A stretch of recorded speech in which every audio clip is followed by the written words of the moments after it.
kelapangan waktu kita berada di halaqah ini, kita dapat tingkatkan ilmu Al-Quran, mendengar tadabbur daripada Al-Fadil Ustaz Muhammad Nazri Haji Mustaqim. Jadi bagi memberkati kuliah kita pada malam ini, marilah sama-sama kita baca Ummul Kitab yang kita hadiahkan kepada junjungan Nabi Muhammad sallallahu alaihi wasallam, kepada sahabat baginda sekalian, ahli keluarga serta muslimin muslimat yang masih hidup ataupun dia telah pulang ke rahmatullah.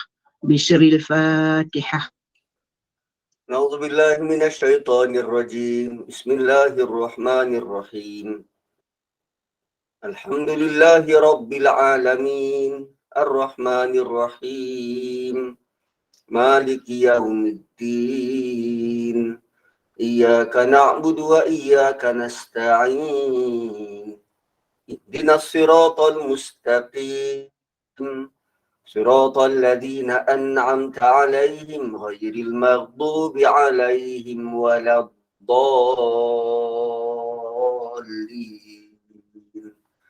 Amin. Amin ya rabbal alamin. Mudah-mudahan kita mendapat keberkatan berada di halaqah ilmu pada malam ini insya-Allah. Jadi tanpa melengahkan masa, majlis dengan segala bangga dan sukacita mempersilakan yang berbahagia Al-Fadil Ustaz Muhammad Nazri bin Haji Mustaqim untuk syarah itu mentadabbur surah Al-Baqarah. Dipersilakan. Na'udzubillahi minasyaitonirrajim. Bismillahirrahmanirrahim. Alhamdulillah, wassalatu wassalamu ala Rasulillah wa ala alihi wa ashabihi ajma'in, amma ba'd. Assalamualaikum warahmatullahi wabarakatuh. Terima kasih kepada puan moderator, tuan-tuan dan puan-puan yang dirahmati Allah. Kita akan memasuki ayat 49 sehingga 79, 49 sehingga 79, dan gugusan ayat ni adalah berkaitan dengan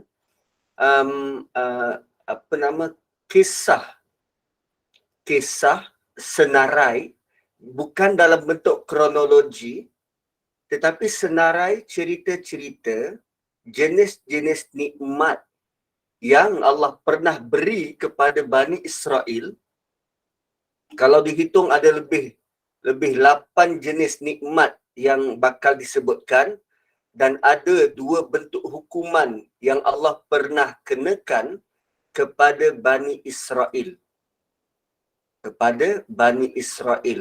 Dan ayat-ayat yang kita akan lalui ini ialah penafsiran bagi bagi ghairil maghdubi alaihim dalam suratul Fatihah. Dan ghairil maghdubi alaihim, kita akan baca penafsirannya, apa yang dimaksudkan dengan orang-orang yang dimurkai, perangai dia macam mana, apa yang mereka buat, apa bentuk nikmat yang mereka dapat, dan kita akan lalui ayat demi ayat. Dan ayat ini sebenarnya fokus utamanya kepada Bani Israel.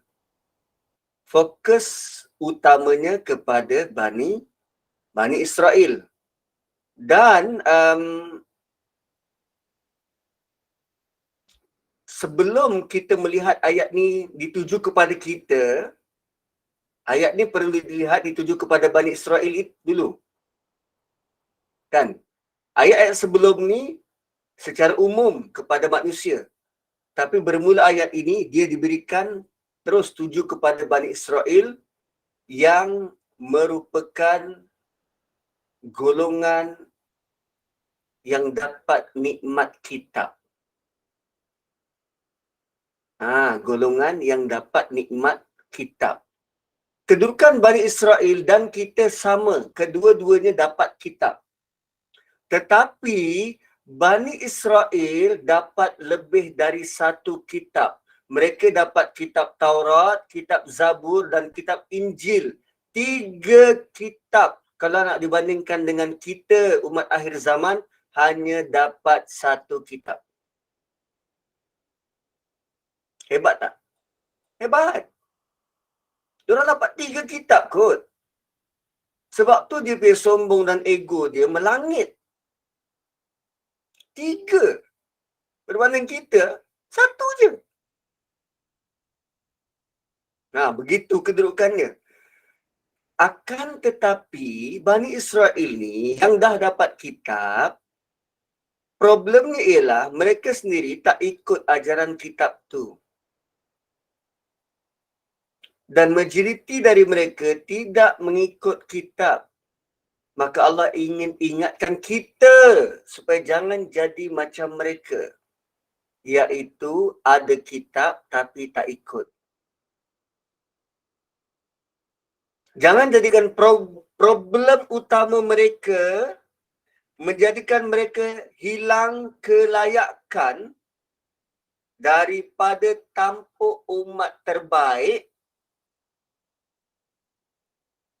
turut menjadi problem kita sehingga kita akhirnya nanti hilang kelayakan dari tahta umat terbaik. Ada kitab tak ikut. Kita umat Islam masyhur dengan Quran. Tetapi benarkah kita pakai apa yang ada dalam Quran? Rata-rata masyarakat kita begitu. So, bila kita baca kisah-kisah Bani Israel, perlu ingat, kaitkan juga dengan diri dan masyarakat kita. Kerana kita dan mereka tak banyak beza. Kedua-duanya dapat kitab, mereka dapat lebih 3, kita dapat 1. Tapi masalah mereka tidak mahu, enggan untuk mengambil pengajaran daripada kitab masing-masing.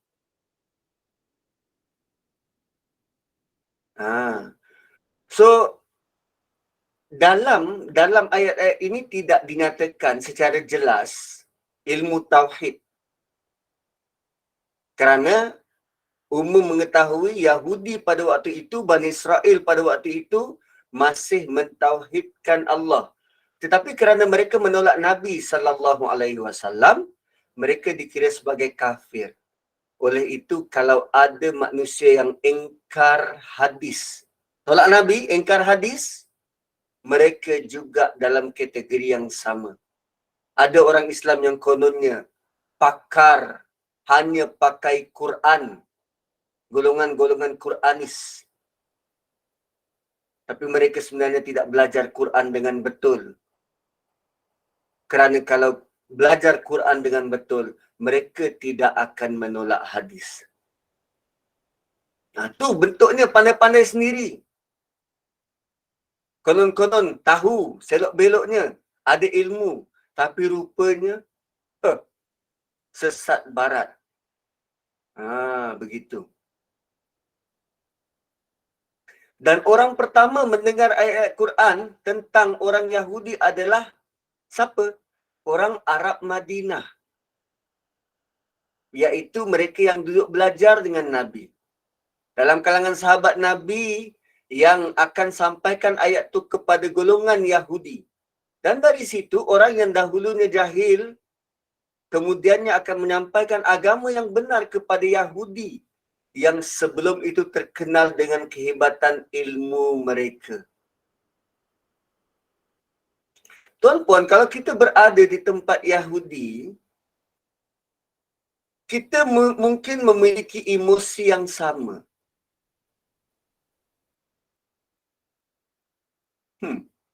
Kita mungkin memiliki emosi yang sama.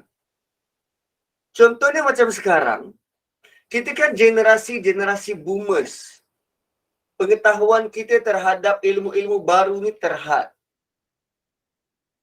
Tapi kita mahir ilmu-ilmu lama. Atau saya ambil contoh, mereka yang sudah lama jadi sisi dalam satu-satu jabatan, kementerian, JAKIM lah misal kata.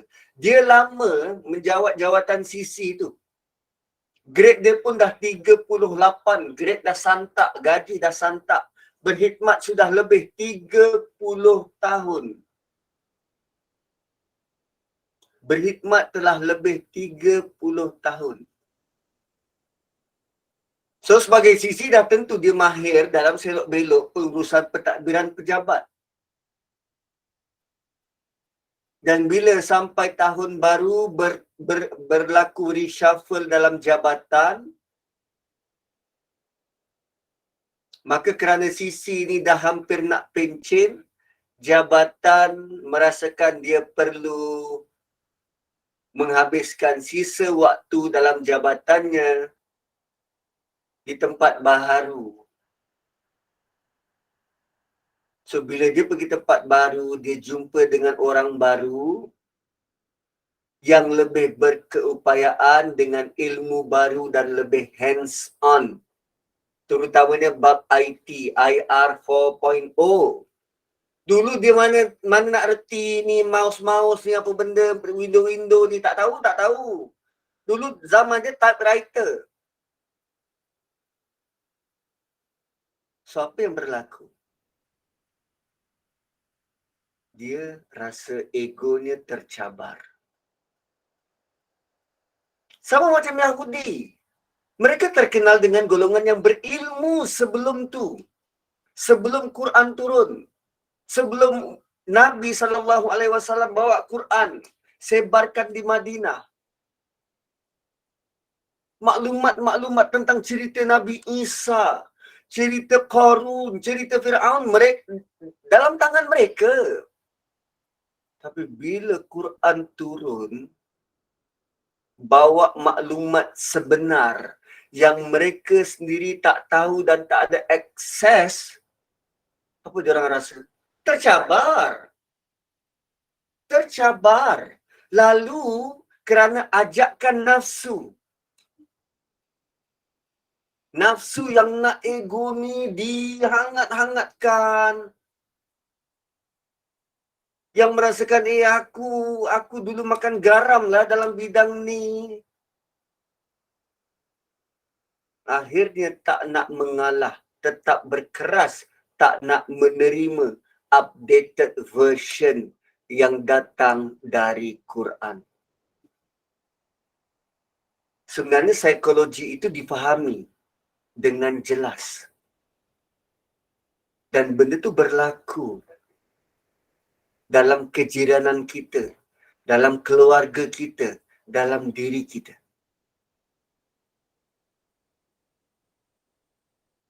Kan? Malah kalau kita nak ambil contoh lain, ilmu tadabbur ni tuan-puan. Bila tuan-puan dengar tentang tadabbur ni, tahun 1990, 91, 92, tahun 2000, tahun 2008, 2009, bila start dengar ilmu tadabbur ni?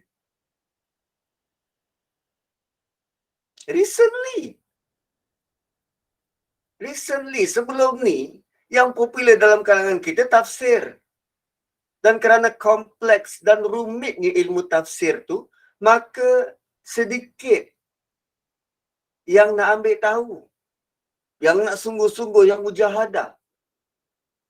Tapi tak kala diperkenalkan dengan cara baru, tadabbur Quran, yang lebih santai, yang lebih rileks, terutamanya sewaktu PKP, baru sangat benda ni.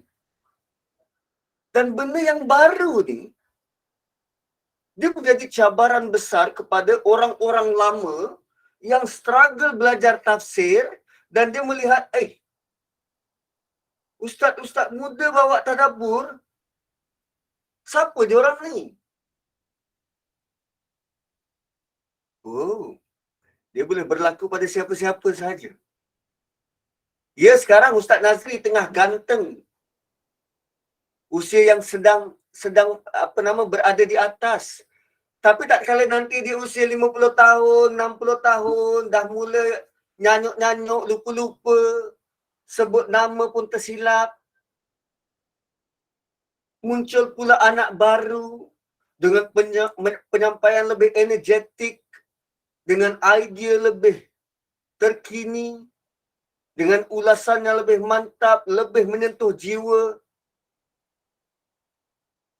Wow, itu time ego kita diuji.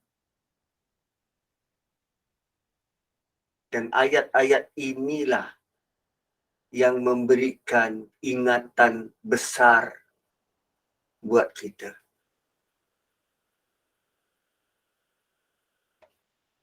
Mana tahu umurnya panjang dapat 100 tahun. Kan? Kerana kita suka sambung silaturahim. Begitu. So dia ada nilai emosi yang kita perlu lihat juga. Kenapa Yahudi Bani Israel bersikap begitu? Sebab ayat-ayat yang turun ini membongkar rahsia-rahsia mereka. Ialah bayangkan perasaan mereka waktu tu. Satu demi satu rahsia mereka terbongkar. Tapi diorang tak boleh buat apa-apa sebab itulah kebenaran. Benda yang selama ni mereka sorok dari pengetahuan umum, Allah rungkai satu persatu. Dan ini termasuk sejarah nenek moyang mereka. Sejarah hitam yang mereka sembunyikan. Semua Yahudi di Madinah waktu itu kehairanan macam mana Nabi SAW boleh tahu tentang mereka satu persatu.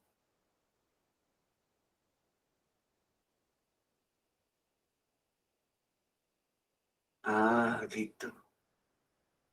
Tapi kita perlu fahami ayat-ayat ini bukanlah dibaca supaya kita ada modal untuk mengutuk mereka. Tak. Tetapi ayat ini Allah nak kita faham setiap kesalahan mereka jangan ulang. Bukannya dia modal, tengok dalam Quran 49. Kau buat gini dulu, 50, kau dah lupa ke? No, bukan jadi modal untuk kutuk mereka. Nabi tidak pernah hujam orang Yahudi dengan kata-kata, dengan ayat Quran. Tak. Tapi Allah nak kita belajar tentang sikap mereka. Belajar dari kesilapan dan kesalahan. Jangan ulang. Kerana kesilapan dan kesalahan ini menjadikan Allah murka.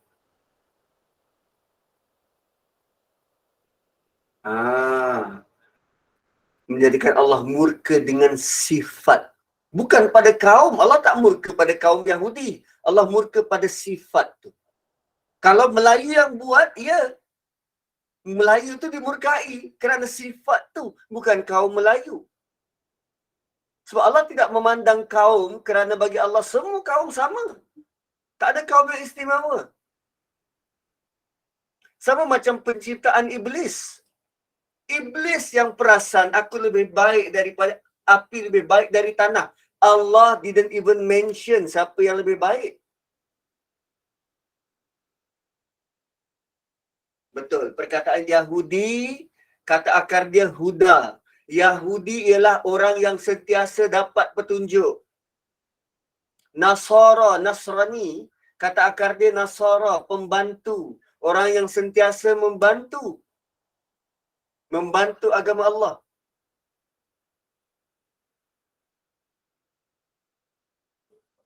So antara mereka yang dapat petunjuk, mereka yang suka membantu, datang pula Islam yang datang dengan penuh aman, damai, ketenteraman, kesejahteraan. Itu pemilihan perkataan dari Allah Subhanahu wa taala.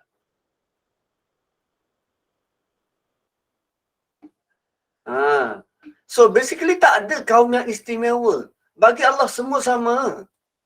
Kita je yang perasan. Iblis yang perasan, Yahudi yang perasan, konon-konon, dialah pilihan Tuhan. No, bukan begitu. Itu salah tanggap yang besar. So secara ringkasnya, ayat 49, jasa pertama, mereka diselamatkan dari Firaun. Ayat 50, laut dibelah dan Firaun dimatikan bersama tentera. Jasa dari Allah kepada mereka, favor Ya Allah, beri pada mereka. 51, 52. Favor yang ketiga.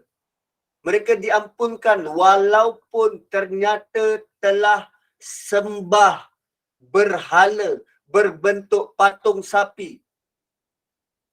Bukankah syirik dosa yang tak diampunkan? Tapi mereka sembah patung berhala sapi. Dan Allah arahkan 70 orang bertaubat. Dosa itu tidak diampunkan jika dia tidak bertaubat sebelum mati. Kalau dia melakukan syirik dan mati, sampai bila-bila dosa itu takkan diampunkan. Nah, itu bentuknya tu. Kemudian seterusnya, 57. Jasa yang ketujuh, favor yang ketujuh. Mereka dinaungi awan dan diberi makan manna dan salwa. Dan ayat 60, jasa ke-8. Mereka diberi minum air keluar dari celah-celah batu. So ada 8 jasa favor yang Allah sebut dalam bahagian, dalam gugusan ayat ini. Dan favor ini, jasa ini akan diulang-ulang dalam surah-surah yang lain. Dan termasuk juga dalam surah yang lain ada disebutkan bersama jasa-jasa yang berlainan pula. Dan selain daripada 8 itu ada 2 lagi berbentuk hukuman. Hukuman pertama ayat 58 dan 59. Hukuman kedua ayat 61. Itu pengenalan. Supaya kita tak lost bila masuk dalam ayat-ayat ini. Cerita ni bukan kemudian ke Ustaz? Bukan cerita ni dulu ke? Dia disusun bukan ikut kronologi. Bukan ikut kronologi. Sapi tu yang macam kerbau tu ke Ustaz? Aduh, saya tak tahulah sapi tu macam mana. Kerbau ke lembu ke. Tapi lebih kurang macam tu lah. Binatang berkaki 4. Kadang ada tanduk, kadang tak ada tanduk. Terdiri daripada jantan dan betina. Lebih besar dari kambing. Rendah sikit dari kuda. Lebih kurang macam tu lah. Lembu tu sapi. Sapi tu lembu, bukan kerbau. Kerbau spesies yang lain. Tapi bentuknya sama. Itu tak masuk lagi seladang. Seladang tu apa pula Ustaz? Saya pun tak tahu. Nanti boleh Google. Okay, next. Jom kita tengok ayat yang 49. Wa idh najjaynakum min ali fir'auna yasumunakum su'al 'adzab yudabbihuna abna'akum wa yastahyuna nisa'akum wa fi dzalikum bala'un min rabbikum 'azim.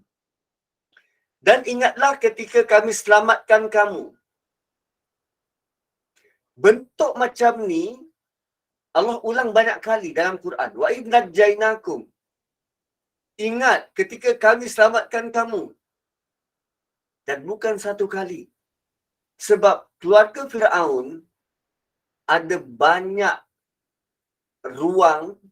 peluang untuk hapuskan bangsa Israel ni banyak kali. Tetapi Allah selamatkan mereka setiap kali benda itu berlaku.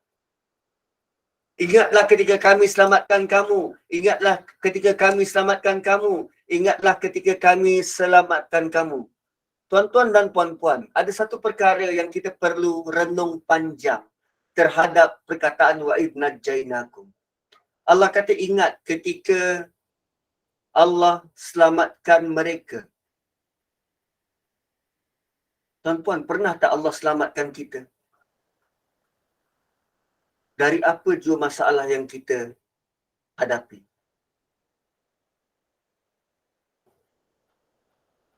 Setiap kali, tuan-puan, setiap kali. Dan rupanya dengan cara kita melihat kembali, kita diselamatkan banyak kali ini. Dia akan menyuburkan rasa syukur pada Tuhan tu. Allah selamatkan kita dari rasa lapar. dapat makan. Allah selamatkan kita dari rasa dahaga yang keterlaluan. Terbangun kita tengah malam, hirup air. Allah selamatkan kita dari kesejukan. Time-time sejuk macam tu, tiba-tiba tercapai selimut. Allah selamatkan kita daripada penyakit berjangkit yang berbahaya, COVID-19. Kan COVID tu kadang singgah sekejap dekat badan kita. Kita rasa, ya Allah, tak laratnya. Sampai ada yang ditidurkan, sampai terpaksa pakai inhaler. Kalau dia asma, terpaksa pakai inhaler.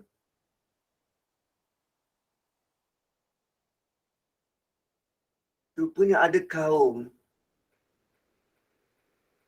yang punya teruk perangai dan akhlak. Sehingga Allah letak dalam Quran peringatan, ingatlah, kamu pernah diselamatkan. Kenapa sampai macam tu? Kerana mereka lupa daratan. Kan katalah saya pernah diselamatkan oleh Puan Azrina. Saya nak belajar, tak ada duit. Pergi dari rumah ke rumah, minta derma. Jumpa dengan Puan Azrina, dia support saya belajar. Sampai saya jadi imam besar. Dan bila Puan datang, berjumpa dengan saya, Ustaz ingat tak dulu? Ustaz belajar siapa yang support. Kenapa sampai perlu Puan buat macam tu? Mungkin kerana saya dah lama tak berjumpa. Kadang terjumpa tak bertegur. Seolah-olah macam tak pernah ingat. Mendabik dada, oh ini semua hasil usaha aku. Dan Allah ulang perkataan itu banyak kali dalam Quran. Wa idh najjainakum, terutamanya ketika menyebut tentang Bani Israel ni. Ingatlah ketika kami selamatkan kamu. Dan ingatlah berulang kali ketika Allah selamatkan kita. Banyak kali. Dan kadang-kala bila kita selamat daripada sesuatu, apa yang kita ucap? Nasib baik. Kita letakkan syukur kita pada nasib, bukan pada Allah. Malu. Bila ingat-ingat balik, malu. Kan bawa kereta hampir terlanggar. Nasib baik. Lepas tu bila sampai rumah, cerita pula dengan rumah. Tahu tadi yang abang. Nasib baik abang tera. Nasib baik abang tera. Allah cakap, tak pernah nak kalah. Sedangkan sepanjang perjalanan tu, sifat Allah Muhaimin yang menjaga sepanjang perjalanan, yang melindungi sepanjang perjalanan kita. Kalau diukur-ukur, berapa peratus sebenarnya kebarangkalian untuk kita boleh hidup ni? Kita boleh lahir ke dunia ni. Berapa peratus? Sebab kalau kita tengok Kepulauan Tanah Melayu. Kepulauan Tanah Melayu. Dulu DP bahaya apa? Lanun. Kemudian apa lagi bahayanya? Penyakit berjangkit, kolera. Apa lagi bahayanya? Kemandulan. Kita tolaklah semua tu, kita ambil satu. Kemandulan. Kita dapat lahir sebab bapa dan mak kita tak mandul, sebab atuk dan nenek kita tak mandul, sebab bapa dan mak mereka tak mandul, sebab bapa dan mak mereka tak mandul, sebab bapa dan mak mereka tak mandul, sebab bapa dan mak mereka tak mandul. Bayangkan kalau salah satu daripada jalur tu, satu orang je mandul. Kita lahir tak? Jangan sebut pasal Jepun datang Melaya, berperang, atuk nenek kita boleh selamat. Jangan sebut pasal British datang tanah Melayu menjajah dan berlaku peperangan, atuk nenek kita boleh selamat. Sebenarnya peratus untuk kita boleh hidup kalau dikira matematik zero.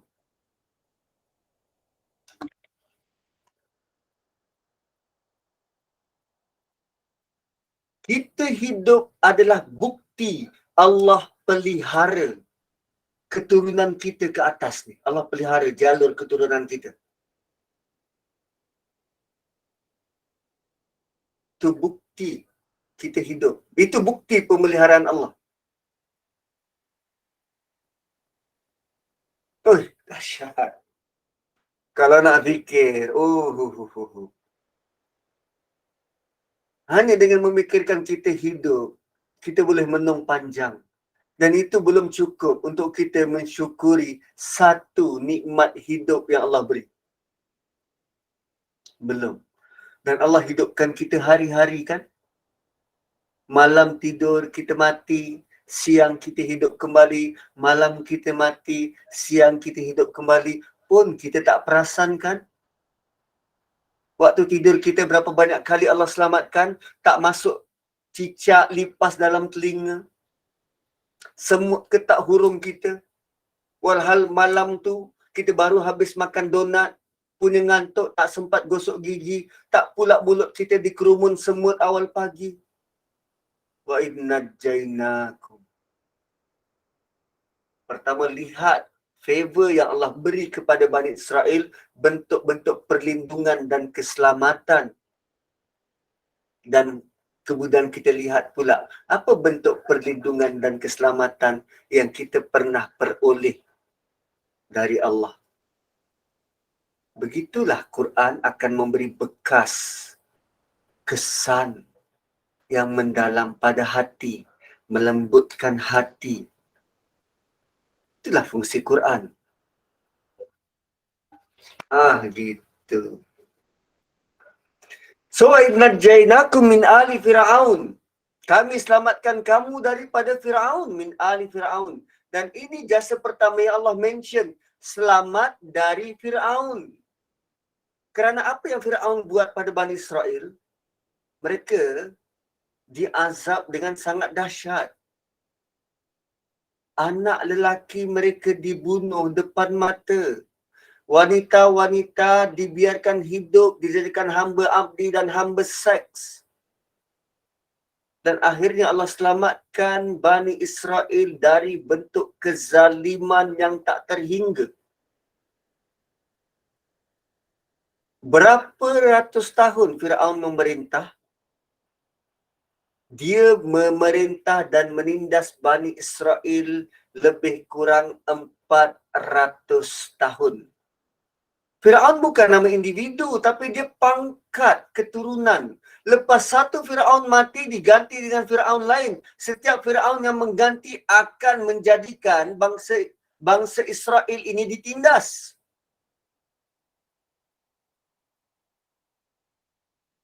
Fir'aun ni dari keturunan Mesir, Mesir Kipti. Dan dia keturunan dia monarki. Lepas ayah kepada anak, anak kepada anak, anak kepada anak. Satu Allah guna perkataan Ali Fir'aun. Pemerintah dalam kalangan keluarga mereka je. Satu Allah guna perkataan Ali itu keluarga Fir'aun. So, bukan satu orang Fir'aun je yang memerintah dan menindas mereka. Ramai. Dan kerana dia pemerintah tertinggi, semua pangkat-pangkat tinggi diberikan kepada anak beranak dari keluarga itu saja. Sebab tu kalau ada mana-mana kerajaan yang menggunakan dinasti keluarga, apa beza dengan cara Fir'aun memerintah? Yang baik itu kita sokong. Tapi kalau pemerintahan macam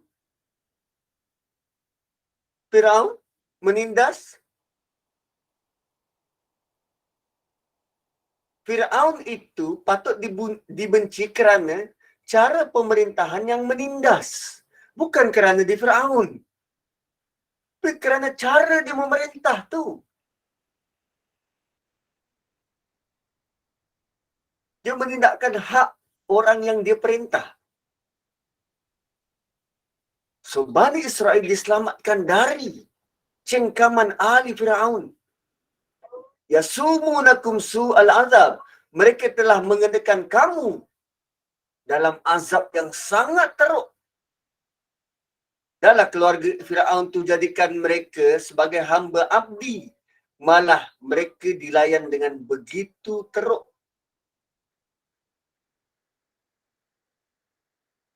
Dan penindasan itu berlaku zaman berzaman.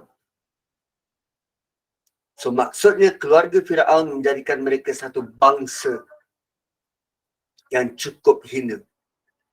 Punya hina. Mereka tak melawan. Punya hina, mereka tak melawan. Tak melawan macam mana? Yuzabbihuna abna'ahum. Yuzabbihuna abna'akum. Mereka sembelih anak lelaki kamu. Tuan-puan, dah azan. So, part yuzabbihuna abna'akum, saya akan kupas lain kali. Sebab dia satu ayat yang cukup menarik. Pertamanya, Quran dia tak ada, dia tidak meletakkan label, oh ini ayat 18 SG, tak sesuai untuk kanak-kanak, untuk tontonan dewasa saja. Tak, Quran tak begitu. Tapi ayat ini bentuk dia seolah-olah macam macam tak sesuai untuk anak-anak baca. Kenapa kita rasa boleh je anak baca? Sebab bila anak kita baca, dia tak faham apa pun. Malah kita baca, kita tak pernah faham pun. Yuzabbihuna abna'akum, gambaran dari Allah kepada Bani Israel. Kejahatan Firaun, dia sembelih anakmu, anak lelakimu depan mata kau. Sembelih anak lelaki depan mata.